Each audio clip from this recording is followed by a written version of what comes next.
Hello दोस्तों, स्वागत है आपका डीसीसी में। आज हमारी इस वीडियो में हम क्लास 10th मैथ चैप्टर 3 की एक्सरसाइज 3.2 के क्वेश्चन नंबर 3 के ये जो क्वेश्चंस हैं इनको सॉल्व करेंगे। ये बहुत ही इंपॉर्टेंट क्वेश्चंस हैं जिन्हें हमें सब्स्टिट्यूशन मेथड से सॉल्व करना है। तो हमारा पहला क्वेश्चन है, the difference between two number is 26 and one number is 3 time the other, find them. मतलब हमारे पास कोई दो नंबर्स हैं जिनका हम यदि हम डिफरेंस निकालेंगे तो 26 आएगा, और उन्हीं दो नंबर में से एक नंबर दूसरे नंबर का 3 टाइम है। तो हम इससे कैसे लिखेंगे? सबसे पहले तो हमारे पास वो दो नंबर नहीं है तो हम उन्हें लेट कर लेंगे। Let the first number be x, then second number be y. ये फर्स्ट नंबर हुआ, ये सेकेंड नंबर हो गया। बोल रहा है डिफरेंस बिटवीन टू नंबर 26, मतलब यदि हम सबसे पहले लिखेंगे according to question, first number में से सेकंड नंबर को माइनस करेंगे तो हमें 26 मिलेगा। यही हमारा इक्वेशन फर्स्ट होगा। अब इक्वेशन सेकंड हम कैसे बनाएंगे? देखो इसमें लिखा है one number is 3 time the other, मतलब वन नंबर इज 3 टाइम। ये जो हमने नंबर माने हैं ना, ये जो नंबर हमने लेट किए हैं, इनमें से जो x है y का 3 टाइम है। तो अकॉर्डिंग टू क्वेश्चन x जो है इक्वल होगा y की 3 टाइम के, या बड़ा होगा। ये हमारा x की वैल्यू और यही हमारी इक्वेशन सेकेंड। अब ये जो x की वैल्यू आई है इसको हम पुट कर देंगे इक्वेशन फर्स्ट में। Putting the value of x in equation first. अब इक्वेशन फर्स्ट को यहाँ पे लिख लेते हैं x minus y equal to 26। x की वैल्यू 3y है तो x की जगह पे लिखेंगे 3y minus y equal to 26।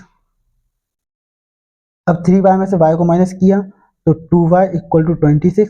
तो यहाँ मल्टीप्लाई हो रहा है तो यहाँ आके 26 के नीचे मतलब डिवाइड में आ जाएगा। y की वैल्यू आ जाएगी 2 1 जा 2, 2 3 जा 6, y की वैल्यू 13। अब हमें निकालना है x की वैल्यू, तो y की वैल्यू को पुट कर देंगे इक्वेशन सेकंड में। Putting the value of y in equation second,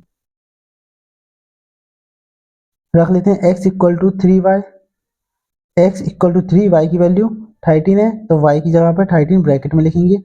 x equal to 13 3 या 39, यही हमारा आंसर होगा। हमने लेट किया था x, फर्स्ट वैल्यू x और सेकंड नंबर y। तो फर्स्ट वैल्यू हमारी क्या आई? x की वैल्यू 39, तो हमारा आंसर हो जाएगा यहाँ पे x की वैल्यू 39, y की वैल्यू तो 13, यही हमारा आंसर होगा। दोस्तों यदि वीडियो अच्छा लगा तो लाइक करें, चैनल को सब्सक्राइब करें। अब चलते हैं हमारे सेकंड क्वेश्चन पे। सेकंड क्वेश्चन है, the large of two supplementary angle exceed the smaller by 18 degree, find them. मतलब वो कह रहा है कि हमारे पास दो सप्लीमेंट्री एंगल है, उनमें से एक बड़ा है सप्लीमेंट्री मतलब लार्जर है, और एक है स्मॉलर। अब स्मॉलर कितना है? जो बड़ा वाला है ना वो स्मॉलर से 18 डिग्री एक्सीड मतलब ज्यादा है। तो इसको अपन कैसे इक्वेशन बनाएंगे? सबसे पहले हम लेट करेंगे larger angle and smaller angle, third का second. Let the larger angle the larger angle equal to x degree, angles में हमेशा डिग्री लगाते हैं इसलिए x degree, then the smaller angle equal to y degree. अब हमने small और large angle को हमने लेट कर दिया है। अब थोड़ा सा पहले यहाँ पे हम समझते हैं कि सप्लीमेंट्री एंगल क्या होता है। सप्लीमेंट्री एंगल दोस्तों एक स्ट्रेट लाइन पे बने हुए एंगल को हम सप्लीमेंट्री एंगल बोलेंगे, और सप्लीमेंट्री का एंगल का सम होता है 180 डिग्री। मान लो यदि ये 120 डिग्री का है तो ये कितने का होगा? 120 में से 80 माइनस कर देंगे तो 60 डिग्री, यही हमारे सप्लीमेंट्री एंगल होंगे। तो सप्लीमेंट्री एंगल यहाँ तो इक्वल होगा, यदि ये 90 डिग्री का होगा तो 90 90 180 हो जाता है ना। यदि ये छोटा होता है बड़ा होता है मतलब स्मॉलर होता है और लार्जर होता है, तो हम इसके अकॉर्डिंग ही सवाल करेंगे। यहाँ पे हम लिख लेते हैं ताकि आपको याद बना रहे। It is supplementary angle 180 degree. अब हम इसी के अकॉर्डिंग क्या करेंगे? इसी के अकॉर्डिंग हम बनाएंगे according to question large of two supplementary angle. अब large of two supplementary angle को यदि हम सम करेंगे तो 180 आएगा, तो हम लिख लेते हैं according to question large of two supplementary angle,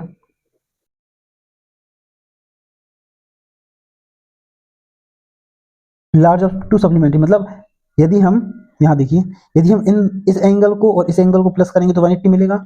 वैसे ही हम यहाँ पे करेंगे, हमने एंगल क्या माने थे, लार्जर एंगल एक्स और स्मॉलर वाई, तो हम बड़े और छोटे एंगल को यदि प्लस करेंगे मतलब angle x plus angle y equal to क्या मिलेगा, 180 डिग्री। यही हमारी इक्वेशन फर्स्ट है।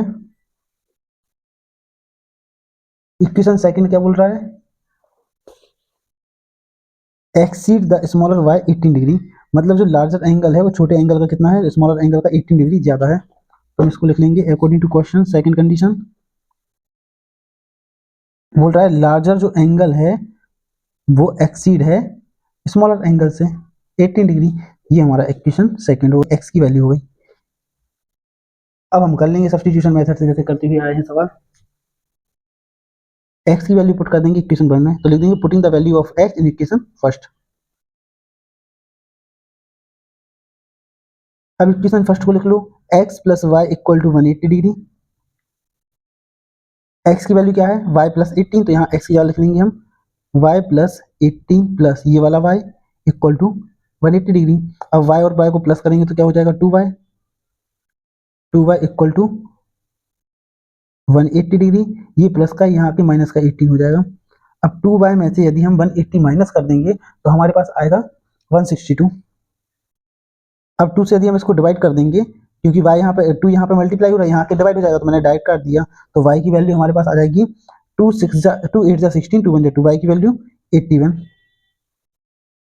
अब y की वैल्यू हम पुट कर देंगे इक्वेशन सेकंड में, लिख देते हैं putting the value of y in equation second. Equation second लिख लो यहाँ पे x equal to y plus 18, x equal to y की वैल्यू 81 है, 81 प्लस 18, तो x की वैल्यू हमारे पास क्या आ जाएगी, प्लस कर दो 8 और 1 9, 8 और 1 9, 99 डिग्री।